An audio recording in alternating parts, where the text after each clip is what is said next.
നമസ്കാരം, മലയാളി വാർത്തയിലേക്ക് സ്വാഗതം. മഴ മുന്നറിയിപ്പുകളിൽ മാറ്റം വന്നിരിക്കുകയാണ്. എന്തൊക്കെയാണ് മാറ്റങ്ങളെന്ന് നോക്കാം. സംസ്ഥാനത്ത് മഴ കടുക്കും. നാളെയും മറ്റന്നാളും ശക്തമായ മഴ ഉണ്ടാകുമെന്നാണ് കേന്ദ്ര കാലാവസ്ഥാ വകുപ്പ് അറിയിച്ചിരിക്കുന്നത്. ഞായറാഴ്ച തിരുവനന്തപുരം, കൊല്ലം, പത്തനംതിട്ട, ആലപ്പുഴ, കോട്ടയം, എറണാകുളം, ഇടുക്കി ജില്ലകളിൽ ഓറഞ്ച് അലർട്ട് പ്രഖ്യാപിച്ചിരിക്കുകയാണ്. നാളെ തിരുവനന്തപുരം, കൊല്ലം, ആലപ്പുഴ, കോട്ടയം, എറണാകുളം ജില്ലകളിൽ മഞ്ഞ അലർട്ടാണ്. 16-ാം തീയതി മുതൽ 18 വരെ കേരളത്തിൽ ഇടിമിന്നലോടുകൂടിയ മിതമായ ഇടത്തരം മഴയ്ക്ക് സാധ്യതയുണ്ട്. ഡിസംബർ 17-ന് ഒറ്റപ്പെട്ട സ്ഥലങ്ങളിൽ ശക്തമായ മഴയ്ക്കും സാധ്യതയുണ്ടെന്നും കേന്ദ്ര കാലാവസ്ഥാ വകുപ്പ് അറിയിച്ചു. മത്സ്യത്തൊഴിലാളി ജാഗ്രതാ നിർദ്ദേശം നോക്കാം. കേരള, കർണാടക, ലക്ഷദ്വീപ് തീരങ്ങളിൽ മത്സ്യബന്ധനത്തിന് തടസ്സമില്ലെന്ന് കേന്ദ്ര കാലാവസ്ഥാ വകുപ്പ് അറിയിച്ചു.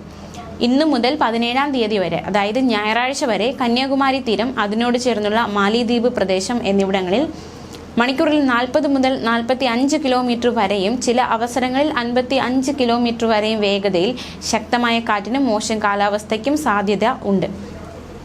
എന്തൊക്കെ ആഘാതങ്ങൾ പ്രതീക്ഷിക്കാം എന്ന് നമുക്ക് നോക്കാം. പ്രധാന റോഡുകളിലെ വെള്ളക്കെട്ട്, വാഹനങ്ങളിലെ കാഴ്ചമങ്ങൽ എന്നിവയ്ക്ക് സാധ്യതയുള്ളതിനാൽ ഗതാഗത കുരുക്കുണ്ടാകാം.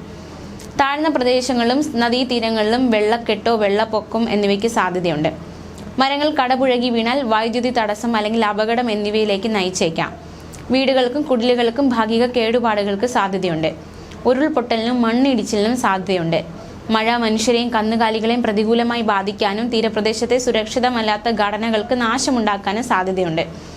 ഈ നിർദ്ദേശങ്ങൾ പാലിക്കണം. ഗതാഗതം കാര്യക്ഷമമായി നിയന്ത്രിക്കണം. അത്യാവശ്യമല്ലാത്ത യാത്രകൾ ഒഴിവാക്കി ആളുകൾ സുരക്ഷിത മേഖലകളിൽ തുടരണം.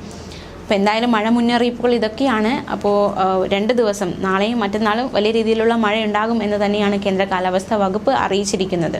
ന്യൂസ് ഡെസ്ക്, മലയാളി വാർത്ത.